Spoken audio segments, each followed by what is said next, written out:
Invariably one of the highlights of any season. Two clubs who represent an unbridled commitment to excellence. Stay with us for all the action live from Old Trafford. It's Manchester United against Arsenal on EA TV.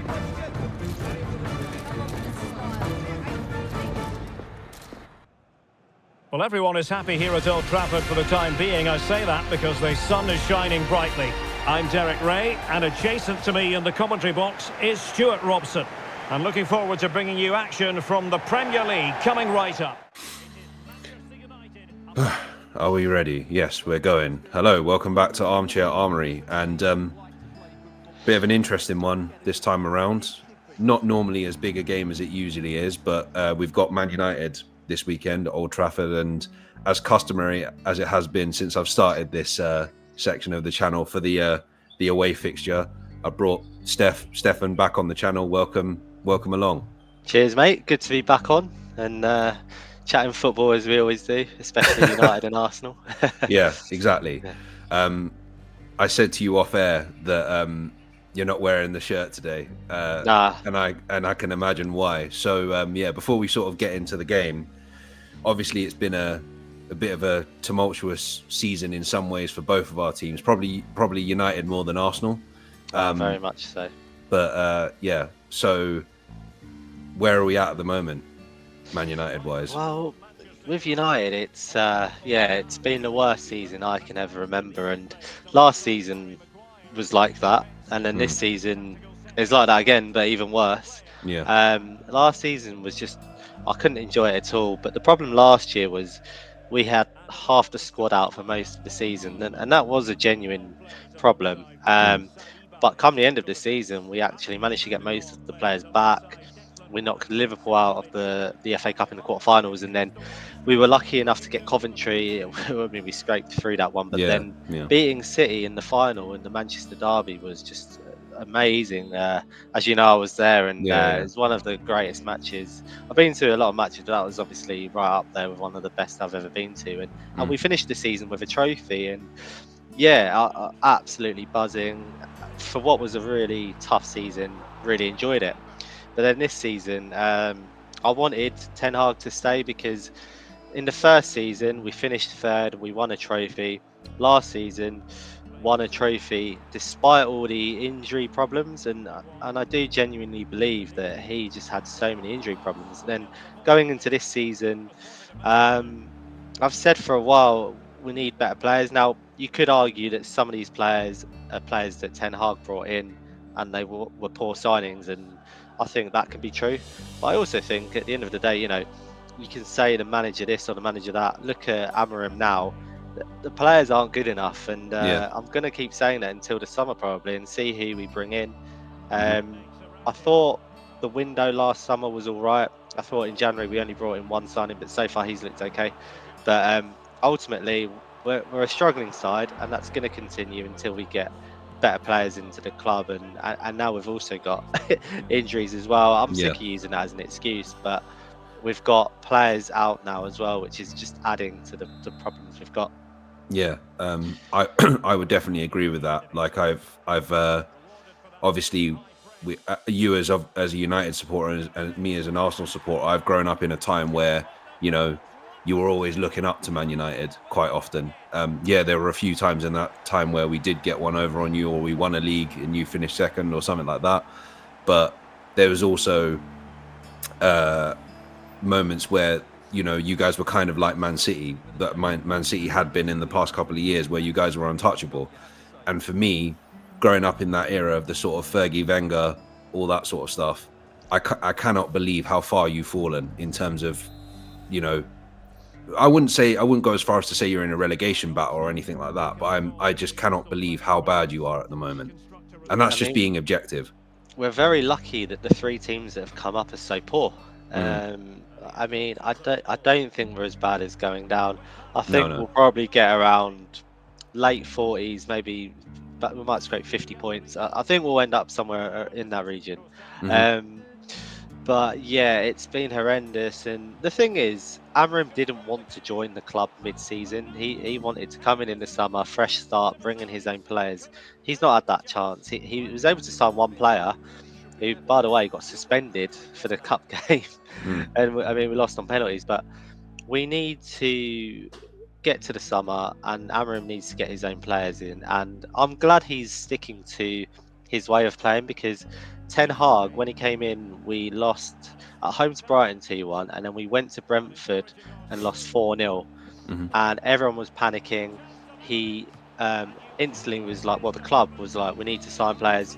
Bought Casemiro, bought Anthony for crazy money, and started changing the way that he was brought in to play. He completely changed the style, and I think in the short term it did mean we did win a couple of cups, and the first season was all right, but in the long run it didn't work. And I think Amram's been brought in to play a certain style, and he's going to bring in players to do that, and hopefully when that happens next season we'll see an improvement. But this season it's just it's a tough one, and I think everyone wants the season to end. Yeah. The only thing we've got going for us still is the Europa League, and maybe if we do somehow, sneak another trophy, which would be pretty funny.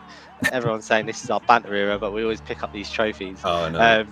That would be amazing, because being in Europe, you can just attract better players, of course. Yeah, exactly. I mean, as we're recording this is actually on the Thursday, the afternoon before you play Real Sociedad in Spain. So Yeah. let's see what happens there. I mean, I said, I was speaking to you before the PSV game on Tuesday, and I said to you, I don't know how we're going to score a goal, and somehow we managed to beat them 7-1. I mean, I know they were poor, but we managed to beat them 7-1. I have no idea how we managed to pull that one off. But yeah, in general, things aren't looking too good at the moment. I mean, as I said, it's the first time I've ever seen you this far down the table. The amount of games that you guys have lost this season has been sort of unprecedented for the sort of culture and standards at Man United. And yeah, like I personally think, and this is me being genuine, as you know, I try not to mince my words, but yeah, I think Amorim will come good eventually. I'm just worried that in the sort of climate that we're in with modern football at the moment. Again, I spoke to you about this yesterday, about there's already fans calling for Amorim's head, and it's like, is that what we're in now? That like, even though people know the situation of the club, they're still doing the whole insert manager name out hashtag and things like that. And it's kind of, well, if you're not going to stick with, you didn't stick with Ten Hag, and regardless of what people think, maybe not, maybe you should have stuck with him until the summer, maybe you shouldn't have, I don't know, maybe it got so bad that he needed to go. But if you're going to bring someone in halfway through the season just to sack them at the end of the season, what was the point in getting rid of Ten Hag? It's ridiculous. And so many of these fans that want the manager out have said, oh, we need a complete reset, we need to get rid of half the squad, get a whole all these new players in. And I'm pretty sure the manager wants to do that. I mean, he's even said, yeah, the storm is coming, these bad results are coming because these players aren't good enough. He's literally told everyone what is going to happen, and then it happens, and everyone's still saying, oh yeah, no, now it's the manager. Until we get to that summer, we're going to struggle, and it's just a sad reality. I'm quite an optimistic person, as you know. Normally I always think we're going to do better than anyone, but we have to be realistic. These players aren't up to it, and actually looking back at Ten Hag, you could argue he did better than he should have with some of these players, because they're pretty poor, and it's down to years of poor recruitment, unfortunately, and we've wasted a lot of money. But going forward, I will judge Amorim next season when he's got his players in, and even then people can't get carried away, and these things take time. But with Arteta, that's why I like the fact that they gave him time, because I remember the early days. I think you finished back-to-back fifth, and a big club like Arsenal, you could argue, well, eighth before that, and then I think eighth, fifth, second. That's the finishes so far for Arteta. So it took him 4 years? Yeah. And people having a go at Amorim for 4 months with one signing. it's ridiculous. Yeah, this is the culture we're in now.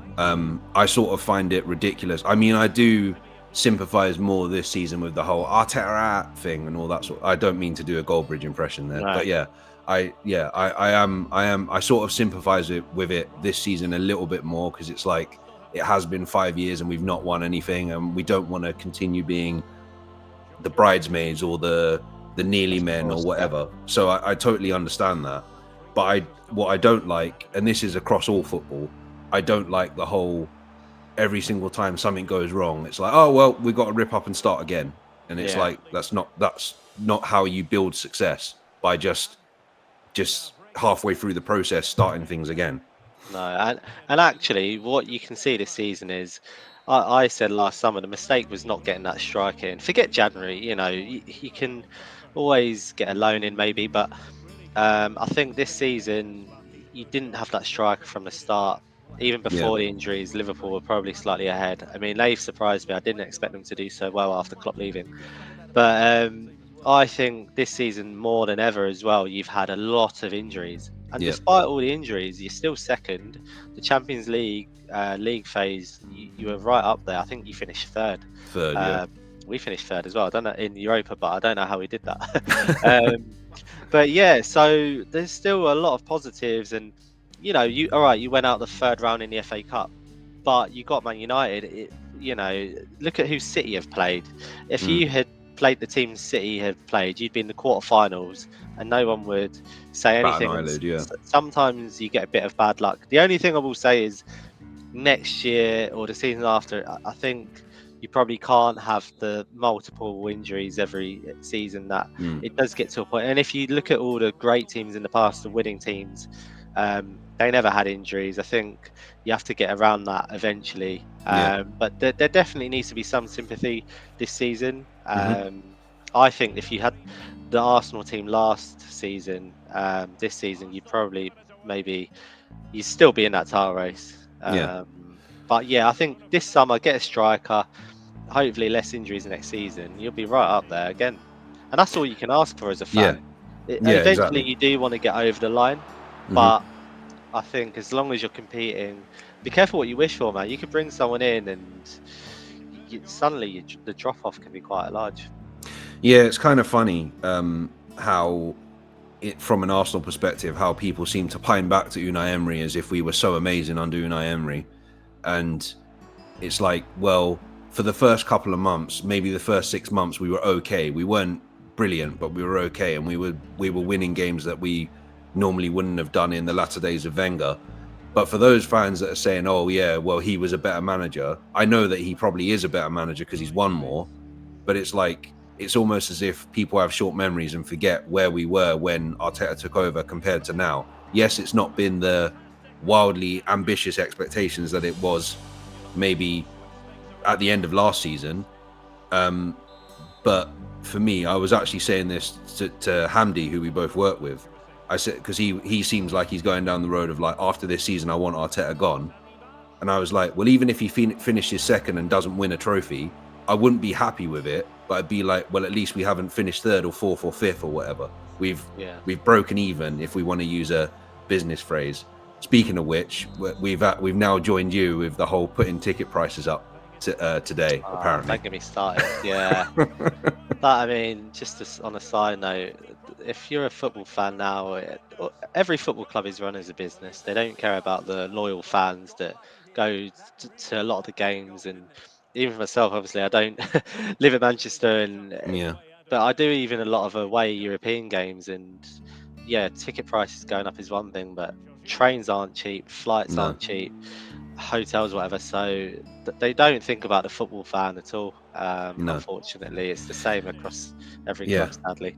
Well, this is why I'm not really on board with the whole sort of like socialist level outrage that people have over it, because it's like they're a business and that's what they're going to do. Like eventually they're going to put their prices up and make it more and more difficult. We can see that across the board, not to go into sort of like general world issues, but like you can see that across the board. Look at even when you go to the supermarket now, or as Americans would say, the store now, like you're paying for a small amount of groceries, you're paying like 50 quid or whatever. Like Yeah, it's it's crazy. unfortunately it's just the way of the world, and it's it is disgusting to some extent. But there's not very much you can really do about it, apart from not go to the games anymore or not renew your season ticket. Yeah, You know. I think the only thing that I struggle with a bit is just it's the season ticket holders and fans like that. I think there's a little bit of a push from clubs to get rid of those sort of fans. I think they've even been called legacy fans, and they want to get rid of them because they know that day trip fans they'll just it's a one off, so Mm, they'll go to the mega store after, and it's because they'll spend more money mm. ultimately. And Yeah, yeah. I think the loyal fans that have season tickets should be protected because also it's the next generation as well. Hmm. Those dads might have kids that want to go to the game, and if you lose that, it's you're not going to have that next generation of passionate fans, and that's where like when they're putting the prices of kids tickets up, I think that's where I like lose it a little bit because if you want to say you've got a young family, I don't know, your wife, and then you've got your two kids at Old Trafford now, if it's on a resale, that's £66 a ticket. Mm. So you're looking at a £250 day before you've even. That's just tickets. Yeah. So it's just, I think there needs to be something done to protect the next generation and the loyal fans, the season ticket holders. But I, I guess in every walk of life now, yeah, prices have just gone up, and we kind of have to. Sadly, it's just part of Yeah, life, yeah. isn't it? No, I Yeah, mean, I'm not dismissing it. If that's yeah, yeah. what you thought, No, I no, no, wasn't no. dismissing it, and I agree with you that like if you're charging 66 quid for like a kid to go and watch a football match, like obviously it's going to put them off going. And the Yeah, thing we don't want, which seems to be happening more and more, particularly in Europe, is that you just get casual fans, not necessarily fans of Arsenal or Man United or Real Madrid or whatever, but like people that are there for the experience. Um, it is making football less of a passionate sport, if that makes any sense, and more of a literally a spectator sport where it's like, oh yeah, I don't mind football. These people, these yeah. football fans that say they don't like any team or they have two teams and all this rubbish. Well, if you look at the prices of season ticket holders in Bayern Munich or Germany, and what they do for some of their fans, I think they get like a free bus ride with their season ticket, things like that. Mm, I just think there could be a little bit more done for the real loyal fans that go week in week out, and yeah. there's a little bit of a push it feels to get rid of them to just get the sort of tourist fans in. Mm. So I think there needs to be a bit more protection on that, but I get it. Prices are just going up with everything, so there's a bit of an understanding there. But yeah, Yeah, no, I totally get that. It's a tough one. There's a nuance to it. I think yeah, it's wrong. I think it's definitely wrong that they're doing it. But I know why they're doing it, because they're looking from a business perspective. They're looking for other avenues of making money, and essentially, unless you want to, live in that type of society, profit is the most important thing. Making money is the most important thing. that It's just striker's gonna be have to come from somewhere. yeah, exactly. Yeah, we'll see what happens in terms of that, though. In terms of the summer transfer window for Arsenal, there's been all these buzzwords going around of it being an unprecedented summer for Arsenal and all this sort of stuff. I feel like they say that every year. Yeah. Um, and we only ended up signing Marino, Calafiori, and Sterling on loan last summer. So I'm I not think getting you're too at that excited. point now, though. I think you are at that point where you're competing, you're up there. Even in Europe, you're not that far away. Mm, You'll get through this round, obviously, but when you play Real Madrid or Atletico, if you are to win or lose, I don't think there'll be a lot in it, which mm, shows that you're competing with the best teams in Europe, and that means that signings you just need to get 2 or 3 in, but they need to sort of improve the first 11, yeah. and then those players that aren't getting in the first 11, they'll improve the squad because they'll be on the bench. Hmm. So if you've got a top quality striker in just to quote Robbie there, but if Yeah. you get top quality and then suddenly you've got Jesus off the bench, that is just a massive improvement up front Yeah. for me already. I know he's Yeah. injured at the minute, but you'd I like don't to think think he'll he'd be get here over at the end of the summer, that. Jesus. You're To be not. honest, no. I think, well, it's going to be difficult now because he's injured, and he's injured Yeah, until the start of next season. But I don't think we'll keep him for very much longer. I think yeah, him and Zinchenko are probably going to be gone. Either if not this summer, next summer. yeah, yeah. We'll have to wait and see who comes in and who goes out. I think Yeah, I think we are going to make a lot of changes at United, yeah, which I'm all for, because I yeah. I think we mean, do need fresh blood. I think we need a fresh start. It's been yeah, I think there's been so many seasons of struggling. Some of these players probably mentally just shot, and they yeah. probably need a fresh start elsewhere. That's why some of these players have gone out on loan as well. Yeah, Um, I was gonna say that, like, I almost can't believe I'm seeing Marcus Rashford in an Aston Villa shirt. it's Because crazy. I thought he'd be a United lifer, that he'd be there for the Yeah, rest, for pretty much like Carragher or Steven Gerrard at Liverpool, like just there, and Gary Neville. I thought he'd be a United yeah. player until the end of his career. It's really it's sad to see, to be honest, because you always want to see your homegrown players. They're the ones you support more than anyone because they're a fan of the club, right? So Hmm. they're always going to give their all. But for whatever reason, he hasn't given his all in the last couple of seasons. I don't know if it's because he is the homegrown talent and the side is struggling. Is it so much pressure that mentally maybe he's not tough enough and he can't handle it? Mm, I always said Rashford at United in a team that was winning would probably be unbelievable. But I mm. think you find out more about players when they're going through good times and bad times, and I think Yeah, you find out more when they're going through a bad time. yeah, yeah, definitely. Um, that's why, yeah, recently we've had a bit of negativity around Bruno Fernandes, but he's one player you cannot, um, you know, discredit because we've been really struggling and he's still stepping up week in, Mm. week out. So, if anything, they're the ones you need to back. It's the Yeah. ones that go hiding when you're struggling that you need to get He's rid of. he's yeah, exactly. He's been one of your best players this season so far. Yeah, As much I've said to you before, like, as much as I dislike his shithousery quite often, I can take a step back and say he has been one of your best players this season, and I think he's been, along with Ahmad, has kind of carried the team so far. I was going to say, like, some of the glimmers of hopes that you've had is obviously the draw against Liverpool. You beat City. And this is what, as we move into talking about more the game, like, this is one thing that sort of worries me, because we obviously don't have much of an attacking line at the moment, despite the fact we beat yeah, PSV 7-1 midweek. And I think if you guys were to score first, yeah, I think we'd struggle, because the way you beat Arsenal is essentially, or get something off of Arsenal, low block, score, catch them on the break. If you score the goal, we ain't scoring. Plain and wow, simple. that'd be nice, wouldn't it? But, yeah, we're not scoring goals either, to be honest. Hoyland's gone 18 goals without, 18 games without a goal, which is crazy. Yeah. And but he, at the same time, he's 22. He was 21 at the start of the season. He should be learning off two experienced strikers, and he should be a backup. But we're just relying on this kid to be the main man. And Yeah.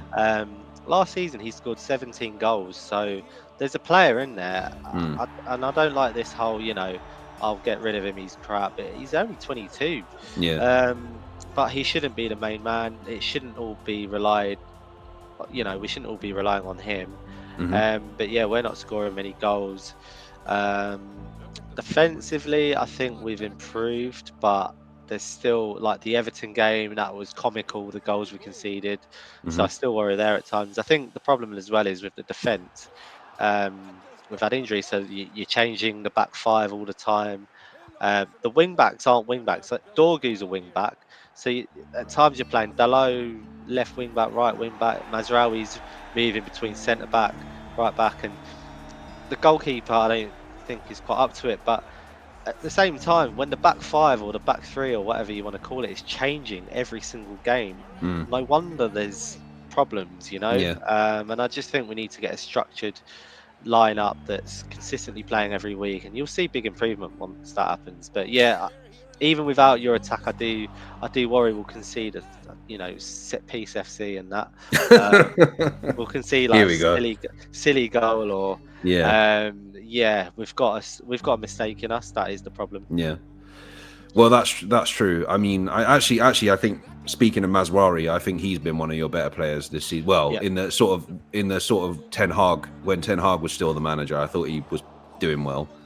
But yeah, like I agree that I think there is a mistake in you guys, but for some reason I look at players like Bruno. You saw what happened against you guys in the FA Cup. Like, you look at Bruno Fernandes, you look at Alejandro Garnacho, you look at players like that if they want to, they will punish you. And even though we still, I might be talking out of turn, but I think we still have the best defensive record in the league at the moment. If not the best, we're up there. Well, we don't score goals, so that's quite clear, isn't it? So, but of recent, we've had a few moments of mistake. I mean, I don't know if you saw the goal we conceded against West Ham, but it was comical. We just left Bowen so much space to score that header. I thought Wan-Bissaka did well on the right hand side, to be fair, but it was a well worked goal. And you're going to concede a goal every now and again. It was only 1-0, wasn't it? So it wasn't a total disaster defensively. But in terms of, I mean, it's sad at the minute. Our attacks used to be amazing. You guys had, Thierry Henry, we had Wayne Rooney, Cristiano Ronaldo, and where we're at now, it's a million miles away, isn't it? Yeah, breaks my heart, mate. Yeah, we're playing a centre mid up front at the moment. What is that all about? Yeah, I mean, to be fair, like I said, if you go back and watch my reaction to the Leicester game, where he sort of, like, to quote Micah Richards, burst on the scene, and he scored those 2 goals, I said it was a stroke of sort of unintentional brilliance from Arteta, because he's obviously thinking, what the fuck do I do? And it's like, well, Marino's played up front for Spain before, I'm going to throw Marino on, and luckily he scores 2 goals. But straight after that, in the West Ham game, I was like, don't play him up front. Don't play him up front, because it's not going to work. Lightning never strikes twice especially in football. It never strikes twice. So, it's so far in the 2 league games, it hasn't worked. He scored against PSV and he played well against PSV, but I don't know. I just feel like it's a haphazard situation that worked once, and I'm not sure whether it'll work again. And then you're looking to the bench to players like Raheem Sterling, who I have no idea what's happened to him. I have no idea how. I think his legs have gone. He started very young, didn't he, at Liverpool? I think he was 16, 17 when he started. And he's always relied on that burst of pace. Some players adapt. I think if you look at Ryan Giggs, he had amazing pace, but then towards his latter years, he had an almost completely different career and became a midfielder. Look at Cristiano Ronaldo, even. He was, on the wing, skills, pace, but then he became more of a number 9 and just a target man to score goals. I think Sterling, he's lost that burst of pace, which is really impacting his game, and he just needs to change the way he plays. But some players, unfortunately, once they lose that, they really go downhill quite rapidly. The player I always think of is Michael Owen. You know, after Michael Owen did his knee at the World Cup in 2006, I was in university then. No, was I? Or college? One of the two. I was somewhere in between university and college, I think. And showing your age, mate. Yeah, unfortunately. So basically, he did his knee in Germany in 2006. It was crazy. Like, he was running down the left-hand side and just, like, fell over and, like, basically couldn't get up. Like, was crawling off the pitch and stuff like that. I don't know if you remember that. And when he came back from that injury, I think he said in interviews since that he had to change his game because he couldn't do that sort of running behind that he used to do, that run of pace that he used to have when he was younger. And it can completely mess you up. This is something I worry about with Bukayo Saka, that I think, he's gonna not be the same player when he comes back. I did see that scar on because he got his hamstring operated on, and I mean, I'm no medical expert, so I can't really comment. But it, just as a fan, it does worry you, doesn't it? Because I think about it with Lisandro Martinez as well. He's done his ACL. I think it's his second one, or something like that. And sometimes when you get these big bad injuries, you're like, are they going to come back the same player? You're always going to worry about that. But that Wanyeri, I think, is a better player, and not yet, but the 17-year-old in a few years' time. Tell you what, he looks unbelievable. He looks rapid for for a 17-year-old. He looks like he's got an old head on him. Some of the things I've seen him do, even though they've not it's not paid off all the time, I've been like, a few years' time, this kid could be as good, if not better, than Saka. Yeah, only 17. It's really young. So yeah, I think it's a shame for Arsenal that Saka's not a left winger and Wanyeri's a right winger, because yeah, they play the same position, don't they? But yeah, he looks really good. Yeah, no, definitely. I mean, I've been really impressed with what I've seen. I've also been really impressed with Miles Lewis-Skelly as well, although he has been showing a little bit of his inexperience. Bit of a thug, isn't he? He nearly got sent off the other night. I saw that, mate. I saw the early substitution. Yeah, that was quite good from Arteta, to be fair, because I think he's planning on. Well, he can't play against United on Sunday, but I think for the Champions League game on Wednesday at the Emirates, and then obviously going forwards, it was just to avoid him not being available for that as well, because that's 4 or 5 games where he wouldn't be available. Calafiori is obviously going to play at left back against you on Sunday. I like Calafiori as a player. There's a lot of Arsenal fans that can't stand him.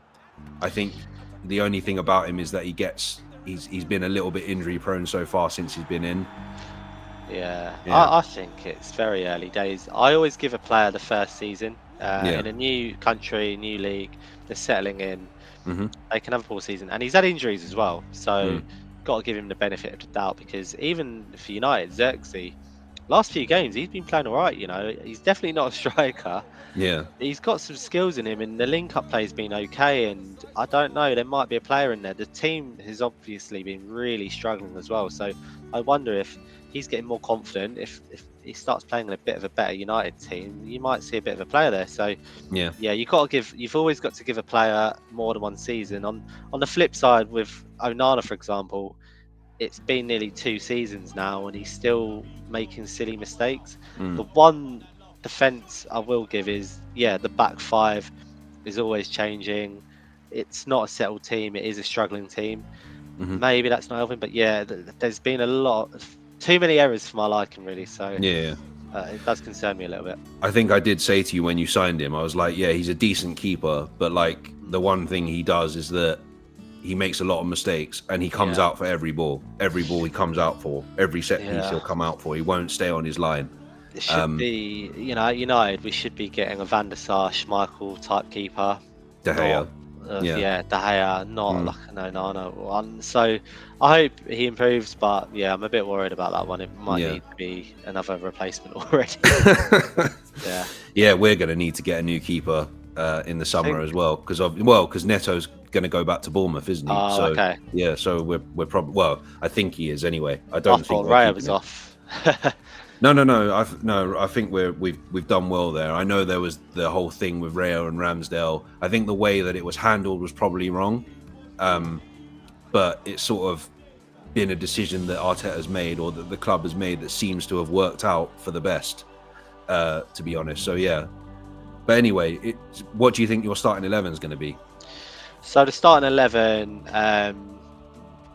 so the bench recently, we haven't been naming a full bench. We've been naming 7 subs instead of 9, and 2 of them, because Bayendir's been injured, we've got these 2 kid goalkeepers on the bench. So it's been crazy stripped back like that. And also, I think it depends on the game tonight, because that is the priority for us. It's Europe or bust, or whatever you want to call it.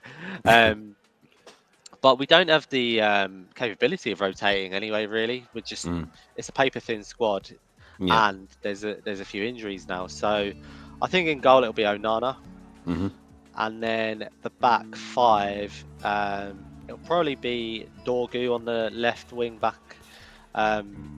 I know he's suspended, so it won't be him. It'll be Mazraoui and Dalot probably.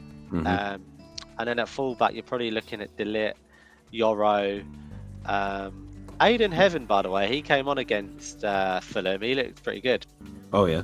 but I don't think they'll throw him in. I think it'll probably be Maguire if he's got over the knock, because he's got a knock at the minute. Mm. But it'll probably be Delit, Maguire, and Yoro. I really like Lenny Yoro. He's only 18. I think because he had a terrible injury from the pre-season tour.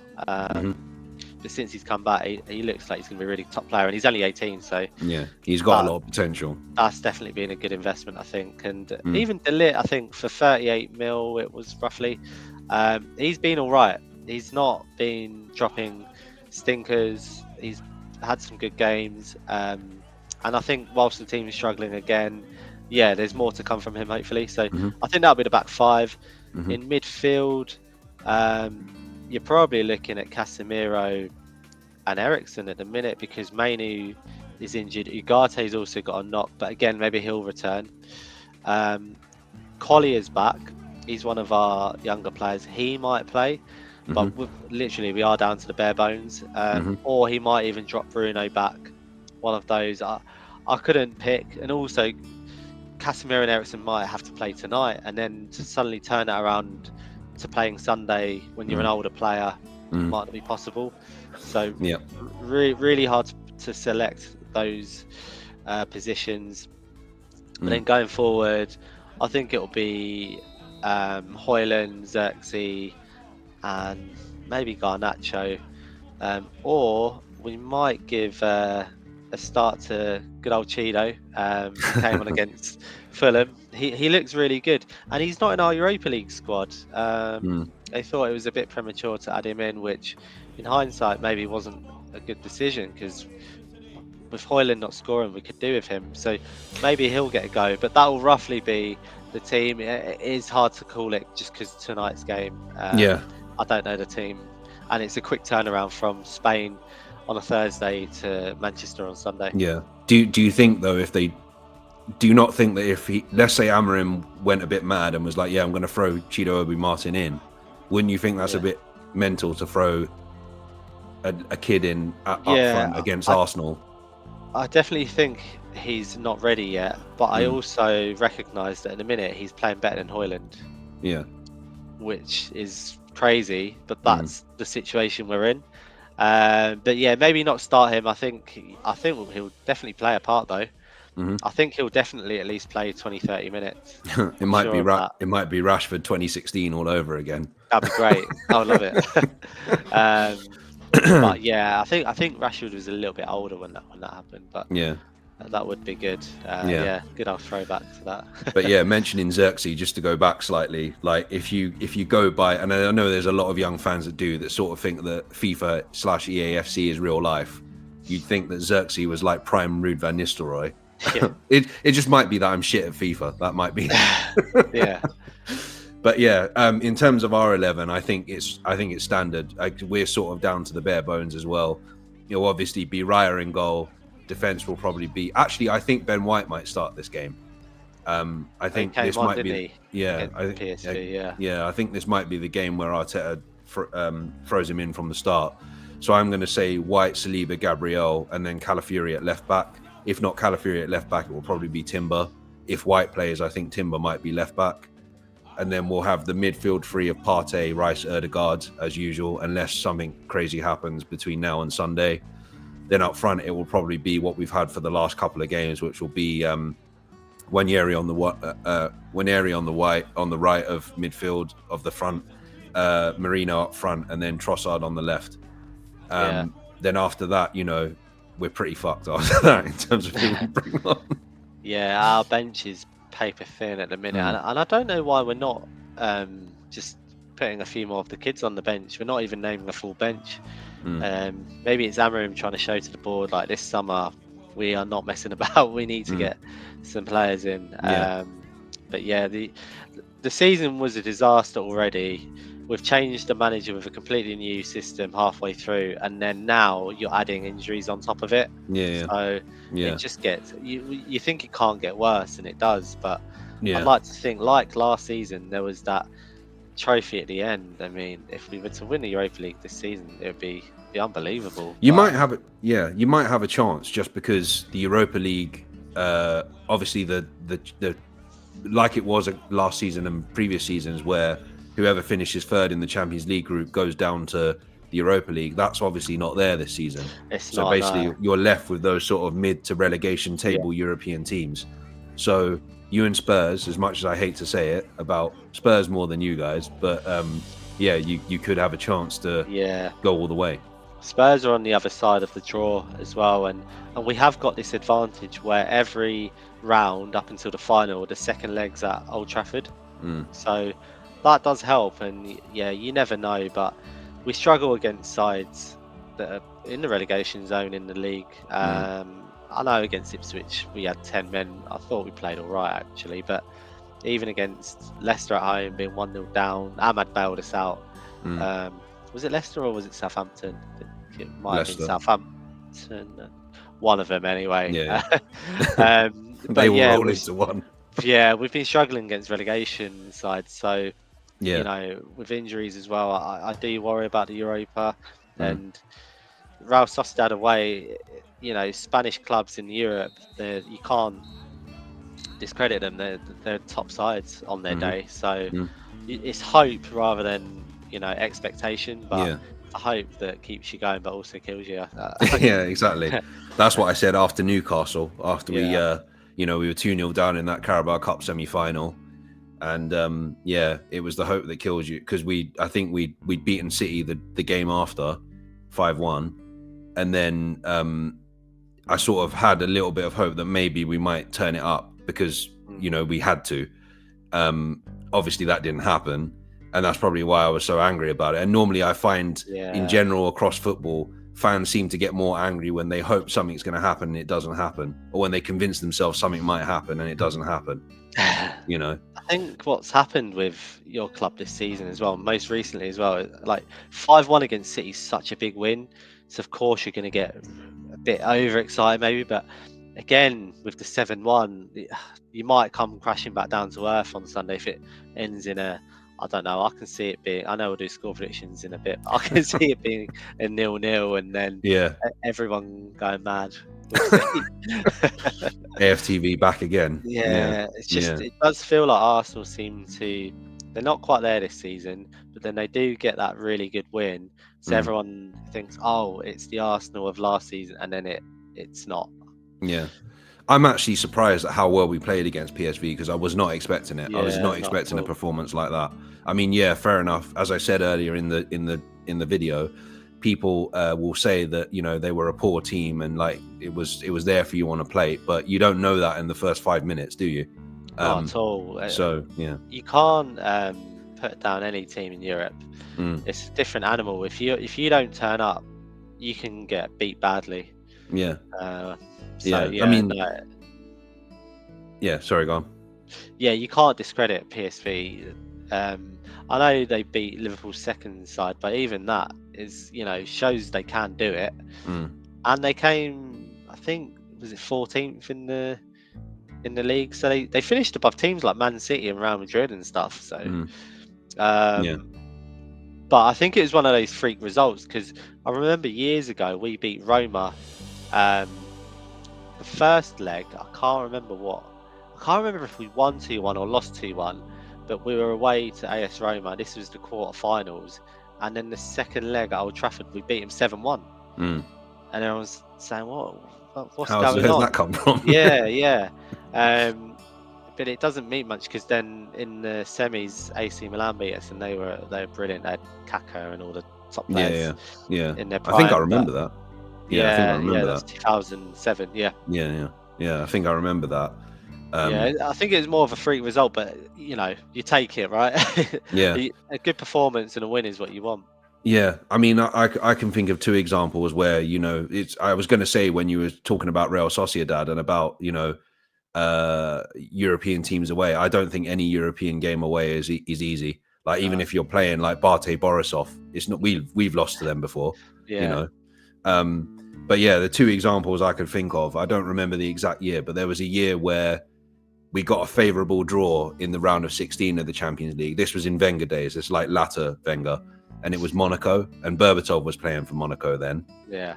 And we lost 3-0 at the Emirates, and they knocked us out eventually. And then there was another time, but this wasn't knockout. This was the group stage, where this was, in fact, the year we went invincible, I believe. Either the year we went invincible or the year after. Someone will tell me if anyone watches this. But yeah, we lost our first 3 group games. We lost 3-0 at home to Inter Milan, I think 2-0 away to Dinamo Kiev, and 1-0 away to another team, which I can't remember. And then we had to win the last 3 games to go through, basically. And we beat Dinamo Kiev at home 1-0. Ashley Cole scored that goal. And then we had to go to the San Siro. And obviously at this time, Inter Milan were a lot bigger than they are now. They had Christian Vieri and players like that there, Obafemi Martins, and players like when Obafemi Martins was one of the best strikers in Europe and stuff like that. And we beat them 5-1. And nobody expected that. Nobody expected us to go there and, beat one of the best teams in the world 5-1. So yeah, it can happen, where you go somewhere thinking it's not going to go as well as you think it is, and then you absolutely wipe the floor with them. I hope we get that tonight, but I honestly can't see it. Yeah, sadly. I think over the two legs you'll get through, because I think even though your home form's not great at the moment. I mean, this is another thing that shocks me about United, is that no one seems to care about the Old Trafford curse anymore. Like even little Ipswich don't care. They're just like, we'll take one. That's completely gone, and that's happened. I remember at the Emirates, we used to come. There was a period where we used to come there and just win every time, and score like 3 goals. Lingard, great. You always bring that up. But not even the Lingard one. I remember like when I think Park scored. There was quite a big period of time where we were just easily winning. But that's come back now. No one thinks. I know West Ham just won there, but overall, over the last few seasons, you can't have lost many at home. So our home form's been all right. Not perfect, but it's been all right. It will come back, I'm sure. But yeah, it's not good at the minute. But I think with the European tie, I think I always feel with Man United, regardless of where you are, I always think if it goes back to Old Trafford, and let's say the worst case scenario, Real Sociedad are 2-1 up, let's say, in the leg. I always think you can turn it around at Old Trafford. And this is what worries me about Sunday, is that especially when it's Arsenal, I always feel you guys turn up. Last season we spoke, and you were decimated with injuries last season, had Casemiro at centre-back. And yes, we beat you 1-0, but it was only 1-0. And everyone was expecting us to batter you, and we didn't. Yeah, it was crazy, wasn't it? I can't believe we had Casemiro at centre-back. He struggles in midfield at the minute.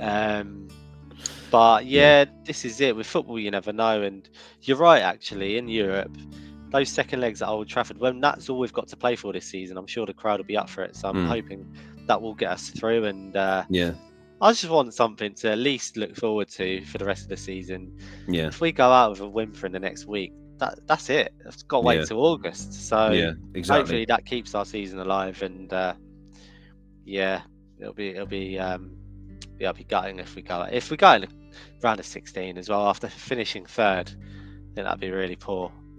I mean, sort of us in the Champions League as well. That I think now, I mean, unless they do a madness and beat us 6-0 at the Emirates, like we're pretty much through. I think if we get Real Madrid in the next round, that will probably be the end of our Champions League. It'd be tough. You never know, though. Never know. Well, there was always that time where we got them in the round of 16 when we got to the final, and we beat them 1-0 at the Bernabeu. But we had Thierry Henry then. Yeah, we don't have that now. He's pretty good. Anyway, score predictions. Before I let you speak, I'm not going to do one because I don't do predictions because I always get them wrong. So I'm not going to. We all get them wrong. Do you know what? I never ever been boring with predictions, and I always go for hope rather than expectation. I think it's gonna be 0-0. I'm not I don't want to be boring and say, oh my God, like we're going to have to watch a crap 0-0. But you've got no attack. We've got a rubbish attack. But maybe there is a goal in there. Maybe, yeah. I think gut says you'll win, but hope we get a draw. I'd be surprised if we won. But you never know. We might get a good result tonight, and then we go into it feeling, weight off our shoulders and just put in a good performance. So it would have been good to know the result tonight, which would have given me a little bit more of an indication. Yeah, sorry about that. No, it's not your fault. It's the way of the schedule. Also, what some people have forgotten is we played 120 minutes last week, and we're playing Thursday, Sunday. You played Tuesday, so it's a quicker turnaround for us. We've got a lot less time to recover. Yeah, I think it's going to be tough. I'd take a draw now. Absolutely, I think but yeah, I think it'll be a low-scoring game, maybe a 0-0, 1-1. Just because your lack of attack, our lack of attack. I think both teams are. You're strong defensively. We're all right defensively. I think it'll be a low-scoring game. That's what I would predict. I know you scored 7 on Tuesday, which makes me sound a bit silly, but I do think that was a sort of one of those games where everything sort of clicks and flies in. Yeah, I agree.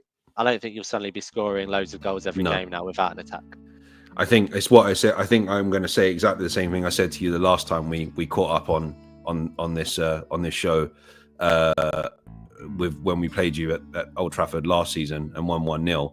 I think on paper we should beat you, regardless of the fact we don't have a striker and we don't have like our full attack there. However, I just worry that because it's Old Trafford, I always worry, as I said, when it comes to Old Trafford, but I always worry that this game is one of the games where your fans, where the players get up for it. At least they should do. We do, yeah. And because of the results against Liverpool and City, beating City, drawing with Liverpool, that's the other thing I'm sort of thinking about as well. I'm like, this is the kind of game where United could nick it or could nick a draw or something like that. I'm obviously hoping we win, because even though the league's pretty much done, I'd just like to pull away from Forest and City, because that's what we're doing now. I think we have to look over our shoulder rather than above us. But yeah, on paper we should beat you, but you never know with these Man United Arsenal games. You never know what Man United is going to turn up.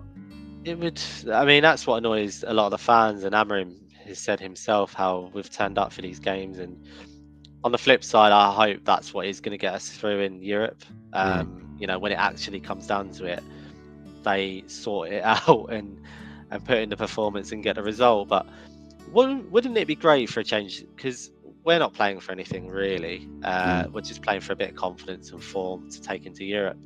Because we're not going to go down and we're not going to get in the European places. But with Arsenal, I think the league's a bit of a push now, but you want to still get top 4. But I'm not saying it's a dead game, but with not loads riding on it, wouldn't it be great if both teams just went out and attacked and it was a 3-4 or 3-3 or 2-3 thriller, rather than what we're predicting? That'd be nice.